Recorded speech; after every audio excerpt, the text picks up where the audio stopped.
Hello दोस्तों, कैसे हो। द इलेक्ट्रिकल क्लासेज में आपका स्वागत है।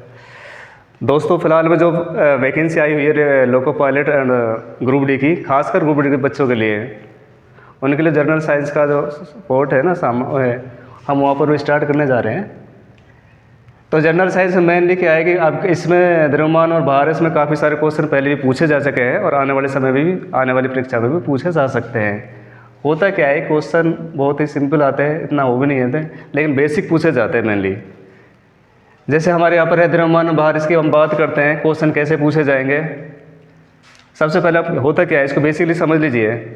द्रव्यमान की बात करते हैं ना, तो द्रव्यमान होता क्या है कि कोई वस्तु का जो समूह होता है, कोई वस्तु होती है, वो जितने पदार्थ से मिलकर बनी होती है वह उसका द्रव्यमान होता है। सिंपली हम उदाहरण के तौर पर कर सकते हैं। जैसे मान लीजिए 1 किलो अनाज में 1000 दाने हैं, 1000 दानों का समूह, ये 1000 दानों का जो समूह है ये इसका द्रव्यमान कहलाएगा। 1000 दानों का समूह क्या कहलाएगा? द्रव्यमान।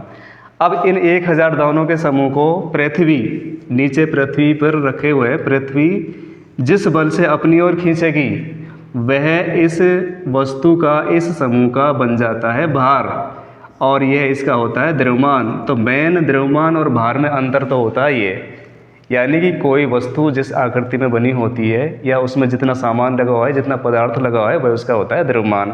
और उसी वस्तु को पृथ्वी अपना गुरुत्वाकर्षण बल के कारण अपनी ओर खींचती है, वह उसका बन जाता है भार।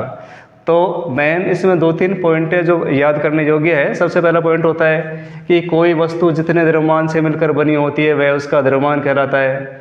कोई वस्तु जितने द्रव्यमान से मिलकर बनी होती है, या हम ये कह सकते हैं द्रव्यमान की जगह कोई वस्तु जितने पदार्थ से मिलकर बनी होती है वह उस वस्तु का द्रव्यमान कहलाता है। यानी कि इसमें जितना पदार्थ लगा हुआ है ना, वह इसका द्रव्यमान है। इसी पदार्थ को पृथ्वी अपनी ओर खींचेगी तो वह उसका बन जाता है भार। तो भार की क्या हो जाएगी? पृथ्वी जिस बल से किसी वस्तु को अपनी ओर खींचती है वह उस वस्तु का भार कहलाता है। दूसरा क्या होता है कि प्रत्येक स्थान पर द्रव्यमान समान रहता है। हम इस वस्तु को पृथ्वी के किसी स्थान पर या पृथ्वी से कहीं पर भी ले जाएंगे तो उसका द्रव्यमान चेंज नहीं होगा, इसमें जितना पदार्थ है उतना ही लगा रहेगा। लेकिन हम भार की बात करते हैं ना, तो भार स्थान बदलने पर बदल जाता है। क्यों बदल जाता है भाई? क्योंकि पृथ्वी का गुरुत्वाकर्षण बल या गुरुत्व बल भी जगह जगह पर चेंज होता रहता है। जैसे कि मान लीजिए पृथ्वी के हम इस वस्तु को केंद्र पर ले जाएंगे तो हमें पता है कि पृथ्वी के केंद्र पर गुरुत्व बल जो होता है बिल्कुल शून्य होता है। तो वहाँ पर वस्तु का क्या हो जाएगा? ये भी शून्य हो जाएगा। यानी कि जो भार होता है एक्चुअल में वो W बराबर जो होता है ना, वो होता है mg।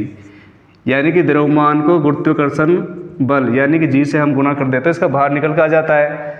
तो मान लीजिए W का मान, M का मान मान लीजिए 50 किलोग्राम है और G हो जाता है शून्य। पृथ्वी के केंद्र पर जब किसी वस्तु को शून्य से गुणा करेंगे कि तो ये कितना आ जाएगा? इसका मान शून्य आ जाएगा। तो इसीलिए पृथ्वी के केंद्र पर जाने पर बल शून्य हो जाता है। तीसरे हम यूनिट की बात करते हैं। अक्सर यूनिट में से क्वेश्चन बहुत सारे पूछे गए।